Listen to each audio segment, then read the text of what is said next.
అసలు జగన్ గారి పైన రాయితో దాడి చేసిన వ్యక్తిని పట్టిస్తే 2 లక్షలు ఇస్తామని చెప్పేసి పోలీసులు అనౌన్స్ చేయడం జరిగింది సార్. అంటే ఇప్పటి వరకు కూడా ఎవరు దాడి చేశారో మరి దొరకలేదా? మార్నింగ్ న్యూస్ వచ్చింది పట్టుకున్నారు అని చెప్పేసి, మరి ఆ వార్తల్లో నిజం లేదా? అసలు పోలీసుల స్ట్రాటజీ ఏంటి సార్? యాక్చువల్గా ఈ సంఘటన జరిగిన తర్వాత పోలీస్ కమిషనర్ 20 మందితో కూడిన ఒక టీంని, ఒక 6 టీములుగా ఫామ్ చేసి సిట్ని ఏర్పాటు చేశారు ఏసీపీ ఆధ్వర్యంలో.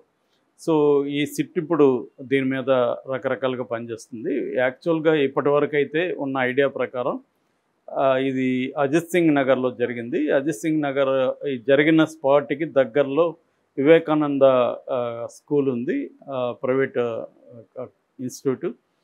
దాని పక్కన గంగానమ్మ గుడి ఉంది. ఈ గంగానమ్మ గుడి ఈ కాలేజ్ కావచ్చు లేదా స్కూల్ కావచ్చు, ఆ దగ్గర దాని నుంచి వచ్చినట్టుగా ఇప్పటివరకు దాన్ని ఒక సెక్యూరిటీ జోన్ లాగా క్రియేట్ చేశారు. సో అయితే మామూలుగా ఏం జరుగుతుందంటే, జనరల్గా ఏదైనా సంఘటన జరిగినప్పుడు ఆ ఏరియాలో ఎవరన్నా రౌడీ షీటర్లు ఉంటే వాళ్ళని అదుపులోకి తీసుకోవడం అనేది కామన్ ప్రాక్టీస్, పోలీసులు చేసే కామన్ ప్రాక్టీస్. అలాగా కొంతమంది రౌడీ షీటర్లని అదుపులోకి తీసుకున్నారు.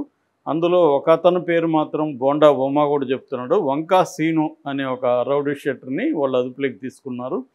అతన్ని బయట పెట్టాలి, అతని వాళ్ళే వైసీపీనే చేయించింది అనేది అతను తీసుకున్నాడు.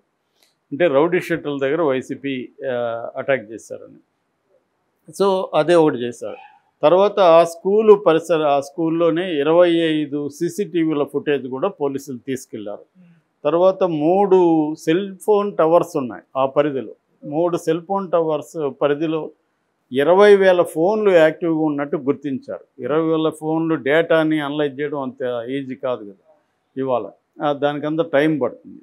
సో ఇప్పుడు ఏం చేస్తున్నారంటే, ఎవరైనా సెల్ ఫోన్తో వీడియోలు కానీ ఏమన్నా తీసారా, లేకపోతే వీడియో కెమెరాలు ఏమన్నా వాడారా అన్న యాంగిల్ నుంచి పోలీసులు ఏం చేశారంటే, కమిషనర్ ఒక ప్రకటన ఇచ్చారు. ఆ ప్రకటన ఏంటంటే, ఎవరి దగ్గర ఉన్న సెల్ ఫోన్ ఫుటేజ్ కానీ లేకపోతే వీడియో ఫుటేజ్, అంటే ఎవరు రాయి విసినారని తెలిసే విధంగా ఉంటే, ఆ ఫుటేజ్ ఉంటే మీరు మాకు అందించండి, అందిస్తే మేము 2 లక్షల బహుమతి ఇస్తాము, ప్లస్ మీ వివరాల్ని సీక్రెట్గా ఉంచుతాము అనేది ఆఫర్ ఇవాళ పబ్లిక్గా ఒక నోటీస్ ఇష్యూ చేశారు.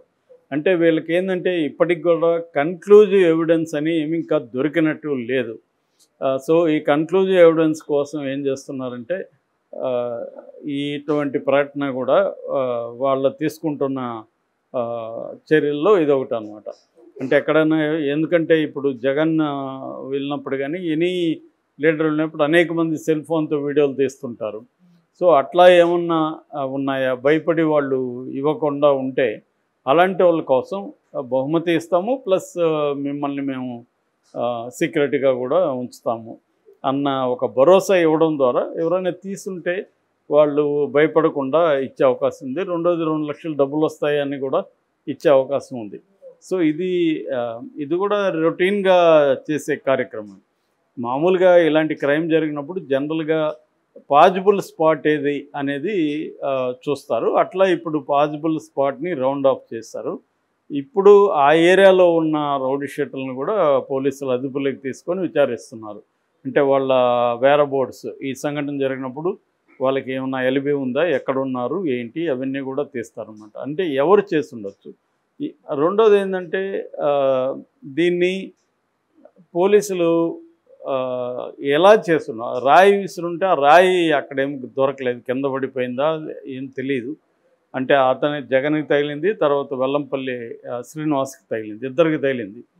సో ఇద్దరికి ఒకే రాయి తగిలిందా, ఇద్దరికి 2 రాళ్ళు తగిలాయా, అంటే రాయి విసిరారా రాళ్ళు విసిరారా, మిగతా వాళ్ళకైతే తగలలేదు. సో ఆ రాళ్ళు ఏమో పైన బస్సు పైన లేవు, కింద పడిపోయిన అవకాశం కూడా ఉంది. అట్లా కాకుండా ఏమన్నా పెల్లెట్ గాయమా అనేది కూడా తెలీదు. పెల్లెట్ గాయమని ఇప్పుడు తెలుగుదేశం మీడియా కానీ తెలుగుదేశంలో కొంతమంది వీళ్ళే జయించారని చెప్పడంలో కూడా వాళ్ళు కూడా ఒక క్లారిటీతో మాట్లాడలే. కొంతమంది ఏమో ఇప్పుడు ఈయనేమో బోండా బొమ్మ మహేశ్వరరావు ఏమో రాళ్ళు వేయించారు రౌడీ షీటర్ల ద్వారా అని చెప్తున్నారు. ఇంకొంతమంది ఏమో ఫర్ ఎగ్జాంపుల్ ఇందాక నేను ఆంధ్రజ్యోతి ఆర్టికల్ చూసా, వాళ్ళేమో ఇది ప్లాన్డ్గా అక్కడే తగిలేట్టుగా చేశారని చెప్తున్నారు. అక్కడే తగిలేట్టుగా అంత అక్యురసీతో, పవర్ లేదు, అంత అక్యురసీతో ఎలా చేస్తారనేది ఒక సమస్య.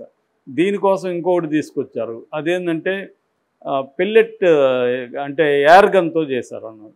ఎయిర్ గన్ ఎక్కడి నుంచో కొడితే అంత అక్యురసీతో తగులుతుందా అనేది కూడా డౌటే. మామూలుగా అక్యురసీ కావాలన్నప్పుడు టెలిస్కోపిక్ రైఫిల్స్ వాడుతుంటారు, స్నైపర్స్ అంటారు వాళ్ళని. స్నైపర్స్ లాంగ్ డిస్టెన్స్ ఫైరింగ్ చేసేటప్పుడు టెలిస్కోపిక్ రైఫిల్ ఉంటుంది. ఆ రైఫిల్లో టెలిస్కోప్ ఉండడం వల్ల అది కనిపిస్తుంది అనమాట. అది కూడా అంత ఈజీ కాదు. అంటే చంపడం, గన్నుతో చంపడం కొంతవరకు ఈజీ, కానీ గన్ చంపకుండా కరెక్ట్గా తగలడం అనేది అంత ఈజీ కాదు. సో ఇది మనకి ఈ మధ్య అతడు సినిమా చూసి అందరికీ అలాంటి ఐడియాలు వస్తున్నాయి. బట్ రియల్ లైఫ్లో ఇట్స్ నాట్ దట్ ఈజీ. నాకు తెలిసి ఇండియాలో ఈ మధ్యకాలంలో ఎప్పుడు కూడా మనం స్నైపర్ అటాక్స్ చూడలేదు. హాలీవుడ్ సినిమాల్లో అక్కడెక్కడ చూస్తుంటాం. రియల్గా అది కూడా ఏంటంటే ఆ విండ్, టెంపరేచరు ఇవన్నీ మీద ఆధారపడి ఉంటుంది. ఆ గాలి ఎట్లా వీస్తూ ఉంది, ఇవన్నిటి మీద, బుల్లెట్ వేగం, ఇవన్నీ క్యాలిక్యులేట్ చేసుకునే ఒక ఎక్స్పీరియన్స్ ఉండాలి వాళ్ళు. రెండోది ఇక్కడ పవర్ లేదు. పవర్ లేకుండా టార్గెట్ మీద కరెక్ట్గా ఎలా కొట్టారనేది సమస్య. లేదా వీళ్ళు 10 రాళ్ళు ఇసిరితేనా ఒకటి తగిలిందా, అలా పాజిబిలిటీ కూడా ఉండొచ్చు. ఒక 3 కలిసి 4 కలిసి అందరూ రాళ్ళు ఇసిరేస్తే ఒక 2 తగిలాయి అనుకోండి, ఇద్దరికి ఒక 5 రాళ్ళు 6 రాళ్ళు వేస్తే అట్లా కూడా పాజిబిలిటీ ఉంది. అంటే మనం ఏంటంటే ఒకడే వేసాడని, అక్యురేట్గా వేసాడని ఇవన్నీ మనం ఊహించుకుంటున్నాం. అనేక ఇట్లాంటి జరిగినప్పుడు ఏంటంటే పాజిబిలిటీస్, ప్రాబబిలిటీస్ని అన్నిటినీ పరిగణలోకి తీసుకోవాలి. ఒకదానికి ఫిక్స్ అయిపోవడు. ఒకదానికి ఫిక్స్ అయిపోతే మనకి దాంట్లోనే కొట్టుమిట్టాడుతూ ఉంటాం అనమాట. మామూలుగా పోలీసు ఇన్వెస్టిగేషన్లో పాజిబిలిటీస్, ప్రాబబిలిటీస్, వైల్డ్ గెస్సెస్ కూడా చేస్తుంటారు వాళ్ళ అనుభవం నుంచే కాకుండా. సో అలాంటిది మామూలుగా వాళ్ళు ఏం చేస్తారంటే చాలా పోలీస్ ఎంక్వైరీల్లో లేటరల్ థింకింగ్ మెథడ్ని అప్లై చేస్తారు. లేటరల్ థింకింగ్ అంటే మామూలు కన్వెన్షనల్ థింకింగ్లో గుడ్ బ్యాడ్ అనే క్రైటీరియాతో మనం చేస్తాం. ఇది మంచిదా కాదా అనేది ఆలోచిస్తాం. అట్లాగే బాగుందా బాలేదా అనేది కూడా ఆలోచిస్తాం. ఈ 2 ద్వారా మనం ఏదన్నా ఒకటి చేయాలనుకున్నప్పుడు ఇది బాగుందా లేదా, లేకపోతే ఇది మంచిదా కాదా అనేది ఆలోచిస్తాం. కానీ లేటరల్ థింకింగ్లో మంచిది చెడ్డది, బాగుంది బాలేదనేది వాళ్ళు ఆలోచించరు. ఎన్ని రకాలుగా జరగచ్చు, how many possibilities or probabilities are there అనేది ఆలోచిస్తారు. గుడ్ బ్యాడ్ కానీ బాగుంది బాలేదనేది అక్కడ ఉండదన్నమాట ఈ లేటరల్ థింకింగ్లో. దీన్ని డీబోనో అనే ఒక ఆయన ఈ లేటరల్ థింకింగ్ డెవలప్ చేశాడు అనమాట. సో అలాగా ఇన్వెస్టిగేటివ్ మెథడ్స్లో కూడా లేటరల్ థింకింగ్ని అప్లై చేస్తూ ఉంటారు పోలీసులు. అంటే ఎన్ని రకాలుగా పాజిబిలిటీ ఉంది, ఈ ముందు అసలు రాయి విసిరాడా లేదా, పెల్లెట్ తగిలిందా లేదా, ఎరగన్నా, ఇవన్నీ ఒకటి. తర్వాత ఫస్ట్ ఏమో క్యాట్ బాల్తో రాయిని, అంటే పెద్ద లాంగ్గా ఉండే గులక రాయిని క్యాట్ బాల్తో కూడా అది హైలీ ఎక్స్పీరియన్స్ ఉంటే కానీ చేయదు. మేమంతా కూడా చిన్నప్పుడు చేసేవాళ్ళం.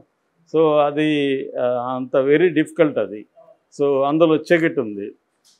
సో దానికి ఇది ఉండాలి. సో కానీ ఇవన్నీ వాళ్ళు పాజిబిలిటీస్ని ఒక్కొక్క పాజిబిలిటీని డిస్కస్ చేస్తూ వెళ్తున్నారన్నమాట.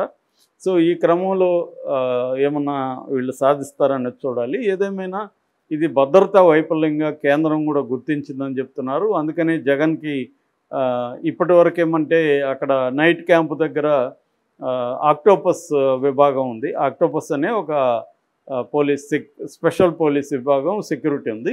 ఇప్పుడు సిఐఎస్ఎఫ్ అంటే సెంట్రల్ ఇండస్ట్రియల్ సెక్యూరిటీ ఫోర్స్ అంటారు. ఈ సిఐఎస్ఎఫ్ని అక్కడ వినియోగిస్తున్నారు అన్నమాట. సో ఈ రోజు నుంచి సిఐఎస్ఎఫ్ రంగంలో ఉంటుంది జగన్కి.